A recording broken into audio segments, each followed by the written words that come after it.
What are your memories of your time in St. Louis? Oh, St. Louis is a great place to play. I think that, we always had a great team there. It was a great city to live in. I really enjoyed my time there both times. I mean, I was there for the 1 year before I got traded to Vancouver, and then had the opportunity to go back when I was a free agent. And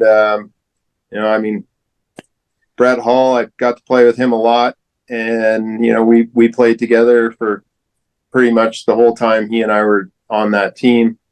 So it was the last time we were there, it was we had a great team, great coaches, and unfortunately we didn't win. But the year we lost to Detroit in Game 7, that was in the Toronto series when Nick Kypreos jumped on Grant Fuhr and wrecked his knee. Yeah. And so we lost Grant Fuhr, but that was the year that we probably had another chance to go all the way. Yeah, I had Kipper on the show, and he says that it was totally an accident that happened to that day. Yeah, right. Yeah, accidentally on purpose, right? Yeah. Geoff, Geoff and I played. I finished my last 2 years in LA, and we played. In my first year, we made the playoffs, and we played St. Louis. And the first 2 games were obviously out in St. Louis because we squeaked in. And Geoff says, "I'll pick you up. We'll go come over to the house for dinner, and then I'll bring you back to the hotel, or you take a cab back or whatever." So on the way to his house, he goes, "Let's go to Grant's farm." So that's where the Budweiser farm is, the bushes. So he rolls up to the gate. "Hey, Joe, how are you?" Go through the gate, walk through the kitchen. The chef goes, "Hey, Geoff, how you doing?" I'm like, "Where the hell are we?" It's this huge old mansion that was built, I think, in 1902. And they gave us a couple beers. So we go into the hunting room, and Andy Bush and his wife is there with another couple.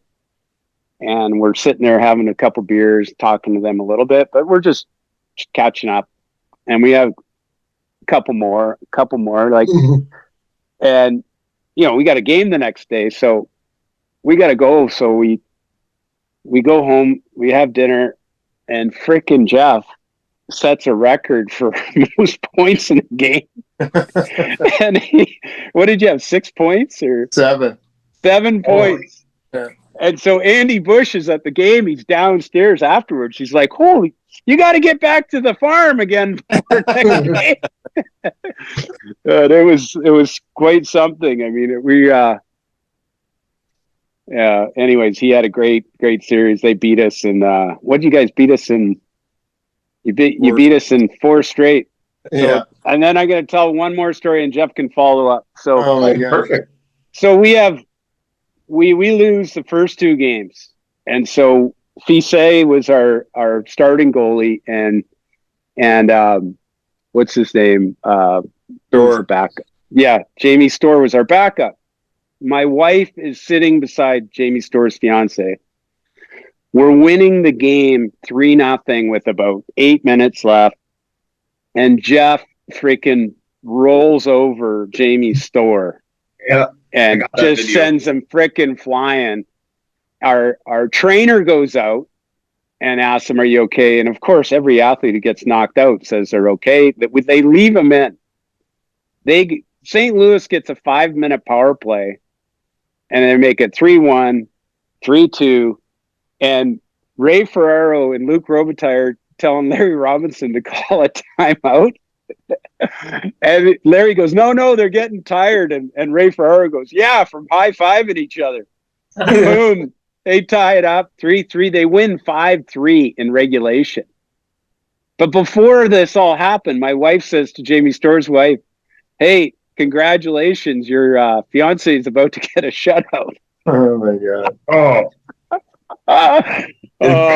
Cursed him. I saw that hit today. I looked it up on the internet when I was looking up videos and stuff about what we could talk about. But I saw that. That's a great clip. We're gonna have to add that in here. And yeah, it's a long story, but basically, in game 2, we were beating them, we were beating them 3-1, I think, in game 2. And so after the second period, they put Storr in, and he shut us out in the third period. They scored, made it 3-2, but we won the game 3-2. So we go back to LA for game 3, and they started Storr, and he basically shut us out for the first 2 periods. So I said to Holly, dump it in close to him. Soft up. I said, dump it in close to him. I'm going to hit him. And he looks at me and he goes, really? And I said, yeah. So I couldn't let this kid shut us out. So I hit him. They dogpiled me and beat the shit out of me. And we got extra power play. So we scored, tied it up. I actually think I got on the ice and got an assist on the winning goal. And basically there was death threats for me in LA. And now, even today, when I go back to St. Louis for stuff, fans will come up to me and go, still think that's the best thing ever when you hit the goalie. Yeah, because when I went in Russ. When I went in the locker room after the game was over, everyone was staring at me like it was my fault because it was Geoff. Like all the guys are looking at me. I walked right by everybody into our medical room, and there's Jamie Storr now he's on the medical table, and the doctor's going, what day is it? And say it was a Tuesday. He goes, Friday? Like he's totally unconscious on his feet, and they left him in. Oh. He had no clue where he was. Not a clue.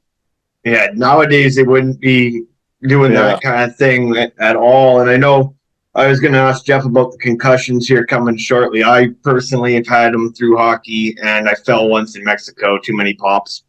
And then I hit my head, and I was like a fish out of water, flopping around on the ground, completely blacked out. And like you said, when I was coming back to it, they asked me what day it was, and I was the right day, but a whole year in advance.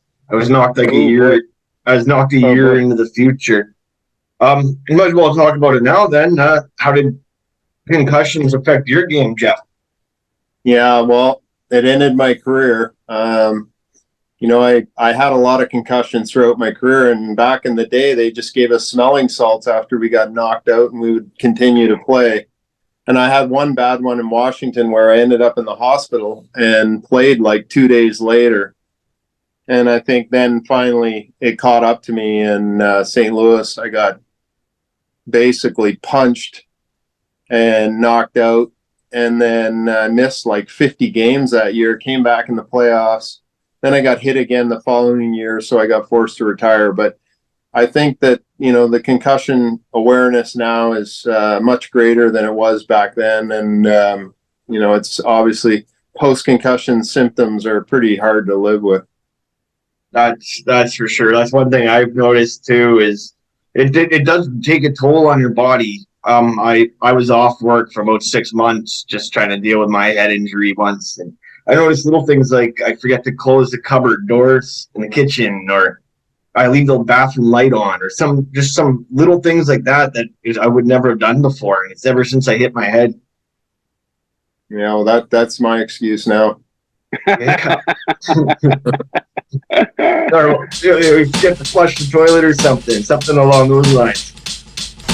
You're tuning into I Only Touch Greatness podcast, Vancouver's best show with Ryan Hayes. Often imitated but never duplicated, I Only Touch Greatness podcast with Ryan Hayes. Looking for the most beers on tap? Great steaks, great staff.